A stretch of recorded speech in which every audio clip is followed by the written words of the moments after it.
In the golden town of Adumasa, the people rose with the sound of drums and the crowing of roosters. The chief's son, Kwame Kusi, was known not for his kindness but for his pride. He walked through the market square, dressed in fine Kent, scattering maize from his pouch and laughing at the peasants who bent to pick it. "Do not touch my shadow," he warned, "for even it is too noble for your dust." But among the crowd was a quiet farmer named Kwaku, whose eyes held more wisdom than words. One morning, the chief summoned his people. "My son must learn what it means to lead," he said. "Tomorrow, he shall live among the common folk for 7 days." The prince protested, but the chief's gaze silenced him. "Let him go to the farms," the chief declared, "for a man who cannot understand the soil cannot rule the people who till it."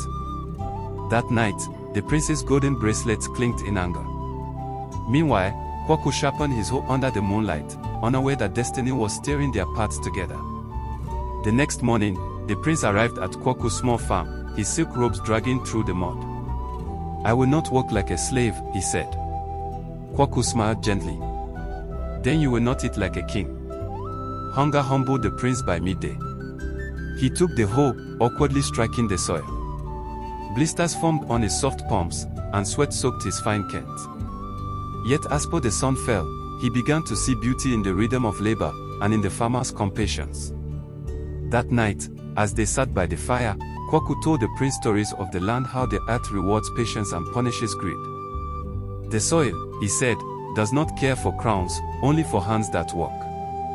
The prince listened quietly for the first time in his life. His gaze softened as he realized that the farmer's heart, though small, glowed with peace no palace could buy. After 7 days, the prince returned to the palace, his Kent replaced by a simple cloth, his hands rough but his heart renewed. When the chief asked what he had learned, Kwame knelt before him and said, "A crown weighs less on a head that has bowed before the earth." The court was silent, then erupted in applause.